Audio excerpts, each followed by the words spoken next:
Hi everybody, welcome to another Market Shapers. I'm very excited to be joined by Pam and Mike Harvey. This one, I think, just to let you know, like when we started telling people we were going to meet with the two of you, there was a lot of excitement around that. So whatever you're doing in the marketplace, it catches on with the other agents because like, oh, you're going to talk to Mike and Pam. So people were excited that you agreed to sit down for this, so I appreciate it. Well, you tied our hand behind our backs. I did do that, yeah. It was voluntold, right? Yes, and they were paid. Highly paid, absolutely. Well, one of the things that we wanted to start talking about was you run a very successful real estate team and wanted to kind of talk about the origins of that. You know, what did your real estate careers look like in the beginning versus what it does now? You know, how have you grown over time? You know, when did you choose to grow a team and add people to your team? And just a little bit of the decision making behind that. We could start there. Well, when I first started in real estate, I started part-time actually. I was a clothing salesman and I did this part-time because I always loved real estate. And then eventually, in time, we decided to go full throttle into real estate and drop our other career. And we had goals that we tried to hit, and we hit them. But as we got older, actually another manager of another company said to me, Mike, you need to be thinking about your retirement. You need to be thinking about growing your team. You need to be thinking about what you're going to do in the future, which gave me pause to think, well, maybe I should. So I added one member to start with. Ted Cox. And Ted he worked a lot with new construction builders. It was a good fit for us because we needed some help there, and so he was specialized in that area. So he was a good fit for us. And then we added Mike Smith, who worked in South Lake. And Mike specialized out there, so that gave us a little step out in that direction, in South Lake and Keller. So that helped our business out that direction. And then we added Jennifer Young. And Jennifer Young was a customer of mine, but seemed to know a lot about real estate at the time, and so she's grown with us. So all these picks, well, after that came Leslie Pulaski. And Leslie Pulaski, I had noticed in the office, was a Northwood Hills specialist, and she could help us in that portion of the city that we could work with. And then we just recently added Heidi Lowenson, and she is just great. She's south of LBJ. So all these people bring something to our team. But the biggest thing about everyone that we brought to our team is we are very cohesive. And everyone cares about each other. It's a very tight-knit group. And I think it's been a great fit for us. Right. And I thought I would start thinking about retirement as I got older, but I'm more involved now than I've ever been. Right. So we enjoy our team a lot. Well, and it sounds like part of it is that it was very strategic. I mean, one was they had to be the right cultural fit for the two of you. Mm-hmm. And then you described a very geographic strategy of expansion. And before we started rolling, we talked a little bit about how I hear some agents talk about wanting to grow a team, and it's just because they just want to have a team. But there isn't any business rationale behind it sometimes. And I think that's why they can have a revolving door of team members, or the team comes up and then it goes down, then it goes up, then it goes down, and yours has been very strategic. And so maybe talk a little bit about when you're adding a team member, beyond the strategic, geographic things that you're looking for, what makes them a good cultural fit for the two of you. Well, one thing I forgot to point out when Mike was talking was that we're husband and wife, and a lot of times those groups don't work out too well. But our group does, and we've always had a good relationship, and I think that has helped us when we're considering other people. They have a stable background, and we like that part of that. Right, because you're kind of the loud, boisterous one. He's the quiet one, right? Exactly. Yeah, right. But interestingly enough, almost everybody on our team have master's degrees. Mm-hmm. Interesting. They're very well educated. It's a very cohesive group. That's all I can tell you. Yeah. I have people call me at least once a week asking to be on our team. It's got to be the right fit. Yeah. Because our group, there's no whining, there's no complaining, it's just it's like a little family here. And we work together every day. I'm talking to them every single day. And they're self-motivated. We don't put a lot of pressure on them. They motivate themselves. Right. Well, and the other thing too is that was interesting what you mentioned was that they're bringing something to the table as well. I mean, where they're coming from, the COI they have is in a market area that you wanted to expand to, so they have value they're bringing to it as well. Absolutely. Not just coming on and saying, okay, Mike and Pam, what are you going to give me? Yeah. Yeah, which I think makes a big difference. Exactly. Talk a little bit about, one of the other things we chatted about was you have kind of a very specific morning routine that you kind of follow every day until, like in all days of real estate, the wheels fall off at some point and fires take over. But talk a little bit about your morning routine, and we are joined by another person here at the table that I failed to introduce.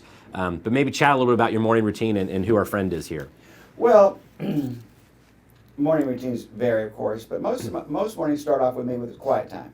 I have quiet time at home. Pam has quiet time. We get to the office, and we meet my little friend, the little green frog here.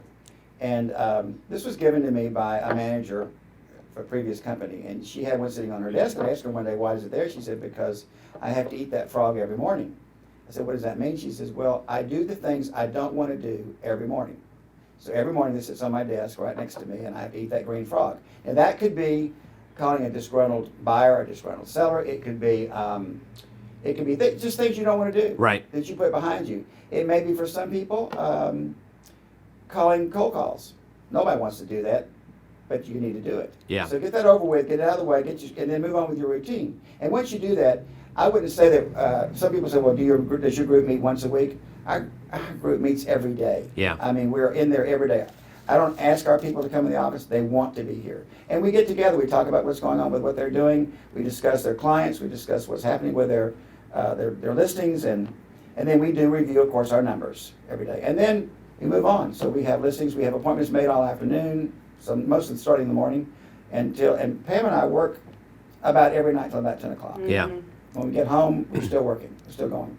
Well, and I think what would be helpful, especially for agents who are newer to the business, to hear that is one of the things some people struggle with, especially if they come from, like, let's say, a previous corporate life.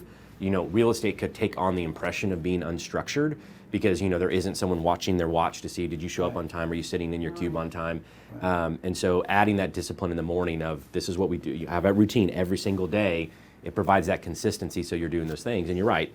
The things we don't want to do can get pushed off to the afternoon. Absolutely. And then a fire comes up, and then now those are off to the next day. And then the Right. thing, it just repeats. Right. So Right. I think adding that discipline to your morning routine and to the first half of the day, where I think you do have a little bit more control over it till you get to the afternoon, and people are then calling you and asking about all kinds of things. I can imagine the little frog is a nice reminder of that. Yep. So yeah, don't eat it for real though. Nope. Yeah. Let's talk a little bit about how you promote yourself as a team out in the marketplace, because you do a lot of unique things, and again, you're very strategic about that as well. So what are some of the things that the Harvey team does to promote themselves in the community and you know, in the surrounding areas that you serve? We were very involved in our schools. We had children, of course, involved in the school systems, and we were involved at that time. And we still have repeat business from all those contacts that we built through those years. And our team members are involved in schools now too, but we promote ourselves through school sponsorships with programs and football things and theater things and whatever they were doing at the schools, Programs. local school Right. programs. And matter of fact, I just got a buyer for one of those. So it does work. What am I leaving out? We do drip cards. Mm-hmm. And a drip card is just a card we send out every month. So if you're sending out a card once a blue moon and think you're going to get business, you're not. But we send out, this is old-fashioned business. That's the way we did back to Right. basics. We send out drip cards, which is a card in the neighborhood. We sold, we listed, we this, we that. People come up to us in the grocery store, hi Mike, I have no idea who they are, but they've been getting our cards for years. Right. And we just build on that. I can tell you, probably at this stage in our life, we send out a card, we usually get a call almost every time, and usually Right. converts it into a listing. And we've Or- been or active in our property. homeowners association too, and people can do that in their own basis. Right. Where they're coming from, because that's gotten us business through the years too. And But that's not to say we don't do Facebook, and we do all the things Right. that Eddie promotes. We do all that. Right. But the stuff that really is most successful for us is just sending out basic cards, very sparsely written. We just sold, we just this, we just that. Right. It's very effective for us. Yeah. Yeah, and it's a very specific market that and each one of our team members has their market. They're doing exactly the same thing. We have a budget every month that we work off of. We write on the budget exactly what we're doing, so I know exactly where this money's been spent, so that way we're sure that we're covering all those markets that I just talked about Right. with all these different agents. They all are doing the same thing. Well, and I think what's great there is that you don't have to make this complicated, because you're right. Nope. There's lots of new technologies. There's lots of things to do on social media, and do those. But some of the tried and true things are still working today. And so, as someone who's thinking about how do I expand my business or how do I grow, tried the things that have always worked for people, and that's what's awesome to hear. Basics. Yeah. But we do all the other social media stuff, and we have people on our team that are younger than us that are really into that. Right. So they're posting stuff right and left, and it's great. Yeah. We do all that as well. Well, and I think with the traditional stuff, and you touched on this a little bit, is that by someone reaching out to you right after you were in the school bulletin, is that the nice thing about our profession is that everyone typically has a question about real estate. Even if they're not thinking about buying or selling, they want to know, what's my home worth? I mean, everyone wants to know what their home was worth because it's a sense of pride, and I made a good investment when I bought this house. You go to a party or a Right. meeting, they're all talking about real Yes. estate. Versus, and again, no offense to like life insurance people out there, but you're at a party, what do you do? Sell life insurance. It's nice, thank you. I'm going to move on to the next. Real estate, it's like, oh, how's the market, right? I mean, you immediately have this engaging conversation with somebody. So you're taking advantage of that by just putting yourself out there in those different channels to say, call us, we're a resource for you. So, which is great. Right. Well, one of the things that Mike touched on too is the social media. You have a great department in that with corporate. Right. And we've used that a lot with advertising our open houses and different listings we've got coming on the market. The strength that we have at the corporate office for helping us with all of our things. The other day we had a luxury market property coming on the market, and there are some publication deadlines that we've already missed when that market came on. But he called Cody Baker at corporate, and Cody was able to direct him to some things that we could get in and get that property marketed immediately. Right. And that pleases the seller. So there are things that we have, the strength of the corporate office is huge in that regard. Right. And I promise this was not a planted question because, well, and I think the lesson here is that everyone at the corporate office, and then here even at Preston Keller, all of us are here to support you in your business and help you grow. And so the lesson is take advantage of that. I mean, so the fact that you're reaching out and making use of those resources is hugely important. You might touch on anything else that you kind of lean on us for. I'll tell you something you just mentioned, and it is a value to the customer. So ego marketing is the worst way to spend money. Yeah. When you're just sitting there promoting yourself, I'm so good, I'm so good, I'm so good. Nobody wants to hear that except for your mother. And so if you're giving the value to them and saying this is what houses are worth, this is what's selling for, these are the comps, and make it short. Anything that's lengthy, no one wants to read it. Yeah. Keep it short and get it out there. They love it. Yeah. And that you'll get responses from it. Yeah. And that's a great point because there has been a trend I've seen recently in some of the real estate promotions where the advertising is really like the agent is some rock star, right? Exactly. And it can be ego driven, and that's not necessarily, it might make you feel good, but not necessarily what's going to be most effective. Correct. Yeah. Well, we are thrilled that you guys are part of Ebby Halliday. You do an amazing job for yourselves, but for the brand itself. We all kind of benefit by what you're doing out in the marketplace and the communities, and we're so glad that you're with us. And Pam, I know this was confusing for you having two such handsome gentlemen on either side that look the same, so We do not that's your look the husband. same. That's your husband. We do Yeah, not look the same. right. I'm before and he's after. I should only be so lucky. So, Right. but we're thrilled you're here. Yes. I think you've done a great job. We love your enthusiasm. We love your youth.